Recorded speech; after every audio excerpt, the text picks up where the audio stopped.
જય સ્વામિનારાયણ. રવિવારની સવારે રવિભાઈની યુટ્યુબ ચેનલ પર આપ સૌનું હાર્દિક સ્વાગત છે. વિડીયોની શરૂઆત કરતા પહેલા આપનો પરિવાર આર્થિક રીતે સુખી, સ્વસ્થ અને સંપન્ન બની રહે એ બદલ ભગવાન સ્વામિનારાયણ ચરણોમાં પ્રાર્થના. પાછળ બેકગ્રાઉન્ડ તમે નવું જોતા હશો, એમાં અમારી નવી ઓફિસનું છે.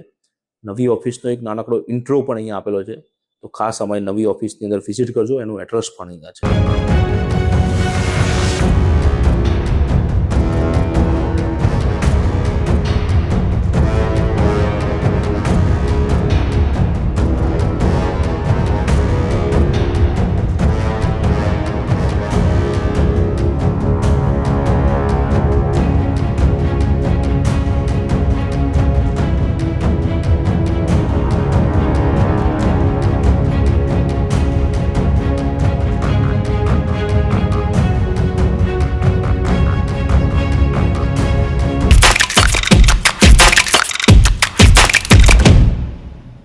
આજે આપણે વાત કરીશું કે આપણી આવક બંધ થઈ જાય એના મુખ્ય 6 કારણ શું હોઈ શકે અને કેટલીક લાઈફસ્ટાઈલને રિલેટેડ આપણે વાત કરીશું. તો આવક બંધ થવાના મુખ્ય 6 કારણો છે. 1, મૃત્યુ એટલે ડેથ, વિકલાંગતા, ડિસેબિલિટીઝ, ગંભીર બીમારી, ક્રિટિકલ ઇલનેસ, રિટાયરમેન્ટ, વેપારમાં નુકસાન થવું એટલે કે ધંધામાં નુકસાન થવું, બિઝનેસ લોસ અને નોકરી જતી રહેવી, જોબલેસ. દુનિયાના બધા મોટા પ્રકારના માણસો 6 પ્રકારની લાઈફસ્ટાઈલની અંદર જીવન જીવતા હોય છે. એક છે ચેરિટી ઉપર, કે જે કોક આપે તો જ એનું સવાર સાંજનું જમવાનું થાય. બીજું ગરીબીની અંદર રોજનું રોજ પૂરું કરે. સામાન્ય અસ્તિત્વ, બેર એક્ઝિસ્ટન્સ, 10-15 દિવસનું જ એમની પાસે સગવડ હોય, એમથી વધારે જો કોરોના જેવી સિચ્યુએશન ઊભી થઈ તો એ તકલીફમાં આવી શકે છે. જરૂરતમંદ જિંદગી, જેટલી જરૂરિયાત છે એટલા માટે. 5મી વસ્તુ કમ્ફર્ટ, આરામદાયક જિંદગી. અને 6થું લક્ઝરી, એવી જિંદગી લોકો જીવતા હોય છે.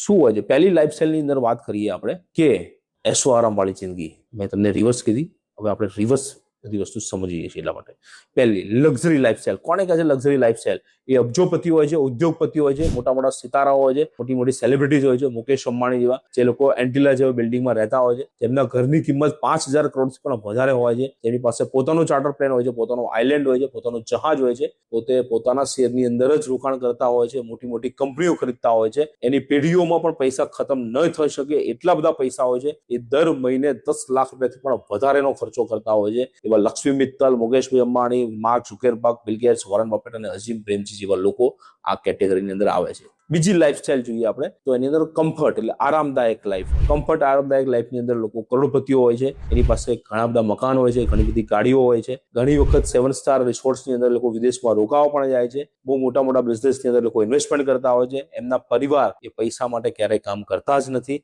એમની આવક 5 લાખથી પણ વધારે હોય છે, જેમાં સચિન તેંડુલકર, સલમાન ખાન, વિરાટ કોહલી, રોહિત શર્મા, શાહરુખ ખાન, MS ધોની અને કેટરીના કૈફ જેવા લોકોનો સમાવેશ થાય છે. ત્રીજી લાઈફસ્ટાઈલ નેસેસિટી, જરૂરિયાતમંદ જિંદગી. આ કરોડપતિ લોકોની જ લાઈફસ્ટાઈલ છે. આ પણ એની પાસે ઘણી બધા મકાનો હોય છે, ઘણી બધી ગાડીઓ હોય છે, ઘણા બધા પૈસા પણ હોય છે. એ લોકો વર્ષની અંદર 5 સ્ટાર રિસોર્ટની અંદર પણ રોકાવા જતા હોય છે. એની અંદર અભિનેતા, ગાયક, ક્રિકેટર, ડોક્ટર, વકીલ અને CA અને મોટા મોટા બિઝનેસમેન પણ આની અંદર આવતા હોય છે.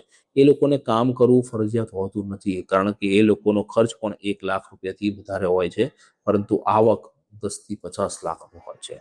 બરાબર. એની અંદર શૈલેષ લોઢા, જે તારક મહેતાના ઉલ્ટા ચશ્મામાં આવતા હતા, સૌમ્યા ટંડન, આસિફ શેખ, શુભાંગી અત્રે, દિલીપ જોશી, તારક મહેતાના ઉલ્ટા ચશ્મામાં આવે છે, એ લોકો આની અંદર એનો સમાવેશ થાય છે. ચોથી લાઈફસ્ટાઈલની વાત કરીએ તો બેર એક્ઝિસ્ટન્સ, સામાન્ય જીવન જીવતા લોકોની વાત છે. એ લોકો મિડલ ક્લાસની અંદર આવે છે. એ લોકો પાસે જરૂરિયાત જેટલું સગવડ હોય, જરૂરિયાત જેટલી છે એટલા જ પૈસા એમની પાસે આવતા હોય છે. એની પાસે 1 થી 2 મકાન હોય છે, 2 વ્હીલર હોય છે, પોતાનું 4 વ્હીલર હોય છે, અને ઘરના ઘણા બધા લોકો કમાતા પણ હોય છે એની અંદર. અને એ લોકો માટે કામ કરવું ફરજિયાત હોય છે, કારણ કે એમને બહુ જ ખર્ચો વિચારીને કરવો પડે છે. 5મી લાઈફસ્ટાઈલ જોઈએ, એ લોકો ગરીબની જિંદગી જીવતા હોય છે, જે લોકો પોતાની રોજની જરૂરિયાતો પણ પૂરી કરી નથી શકતા હોતા.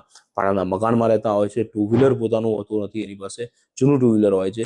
એ લોકોને રોજે રોજ મજૂરી કરવા માટે જવું પડે છે. ઘણા બધા સભ્યો એના ઘરની અંદર કમાતા હોય છે, અને એની જિંદગી જો કમાય નહીં તો એની જિંદગી ચાલી ન શકે. એમની આવક કરતાં ખર્ચો વધારે હોય છે. એની અંદર તમે રિક્ષાવાળા છે, પગાર નોકરિયાત વ્યક્તિ છે, જે લોકો એક મહિનાનો 10-15 હજાર, 20-25 હજાર કમાતા હોય છે, એ બધા જ લોકો આની અંદર આવે છે.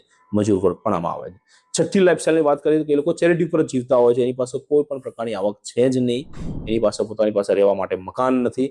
એ જીવન એ લોકોનું રસ્તા ઉપર થતું હોય છે, કપડાં પણ નથી હોતા અને એ લોકોની કોઈ પણ જરૂરિયાત પૂરી પણ નથી થતી. ભગવાન ભરોસે અને સમાજના ભરોસે એમની જિંદગી ચાલતી હોય છે. એમની પાસે આવક છે જ નહીં, ખર્ચો જ ખર્ચો છે. તો આ 6 પ્રકારની લાઈફસ્ટાઈલની અંદર જો તમારે ટકી રહેવું હોય તો તમારે શું કરવું પડે, તો એના વિશે આપણે વાત કરીએ કે આ 6 માંથી કોઈ પણ એક કેટેગરીમાં તમે આવતા હશો. જો એ કેટેગરીની અંદર તમે આવતા હોય અને ભગવાન કરે નહીં તમને કંઈ પણ થાય, પણ જો કંઈ પણ થયું તમને, તો તમારો પરિવાર નીચેની લાઈફસ્ટાઈલમાં ન આવી જાય એના માટે તમારે તાકાત લગાવવી પડશે અને એના માટે તમારે ઇન્સ્યોરન્સ લેવો પડશે. તો એ જે માની લો કે તમે ત્રીજા પ્રકારની લાઈફસ્ટાઈલની અંદર છો અને તમને કંઈ પણ થાય છે, તો તમારો પરિવાર બીજા પ્રકારની લાઈફસ્ટાઈલમાં ના આવી જાય એનું ખાસ ધ્યાન રાખવા માટે અને રોકી રાખવા માટે તમારે ટર્મ ઇન્સ્યોરન્સ જેવા પ્લાનની જરૂર પડતી હોય છે. મતલબ પ્રોટેક્શન લાઈન તમારે જાતે નક્કી કરવી પડતી હોય છે, તમારી જીવનશૈલી નીચે ન જતી રહે એના માટેની.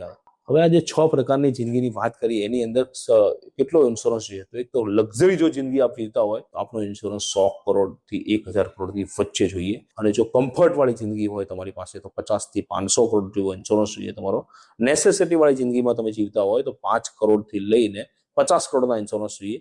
બેર એક્ઝિસ્ટિંગ વાળી જિંદગી તમે જીવતા હોય તો તમારો ઇન્સ્યોરન્સ 25 લાખથી લઈને 5 કરોડ રૂપિયાનો ઇન્સ્યોરન્સ જોઈએ. ગરીબીની અંદર તમે જીવન જીવતા હોય તો 5 લાખથી 25 લાખ રૂપિયા સુધીનો ઇન્સ્યોરન્સ જોઈએ. અને તમે જો ચેરિટી પર જીવતા હોય તો તમારે કોઈ પોલિસીની જરૂર છે નહીં.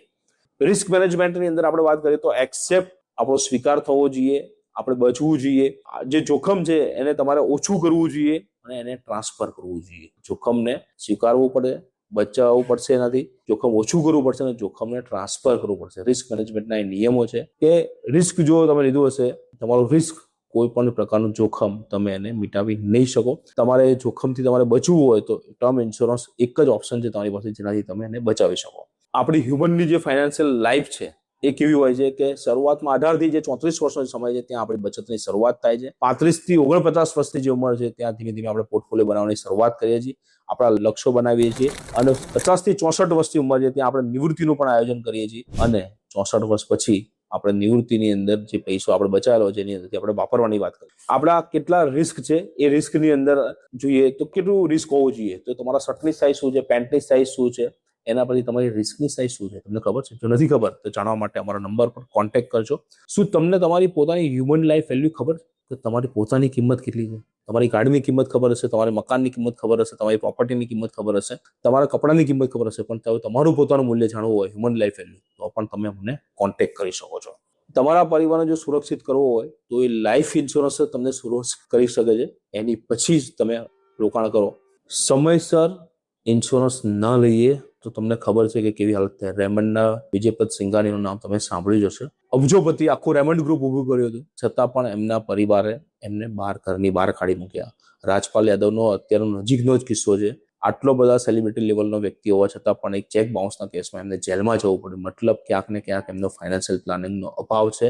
એવા કેટલી મોટી સેલિબ્રિટીઝ છે કે જે લોકોનું અંતિમ જીવન ચેરિટી પર જીવ્યું છે, કરોડો રૂપિયા કમાયા પછી પણ. મુકેશ અંબાણી અને અનિલ અંબાણીનું બી તમને ચિત્ર ખબર તો છે જ. બંને જણા ભાઈઓ અલગ થયા ત્યારે બંને પાસે એક સાથે સંપત્તિ હતી, પણ ક્યાંક ને ક્યાંક ફાઇનાન્શિયલ પ્લાનિંગનો અભાવ, જેના કારણે અનિલ અંબાણીને અત્યારે ઘણું બધું બેંકરપ્ટ થવું પડ્યું. તો આ ફાઇનાન્શિયલ પ્લાનિંગ જો તમારે ચોક્કસ રીતે કરવું હોય તો આપ અમારો કોન્ટેક્ટ કરી શકો છો. વિડીયો સારો લાગ્યો હોય તો આપ અમારો કોન્ટેક્ટ કરી શકો છો. બરાબર. જય સ્વામિનારાયણ.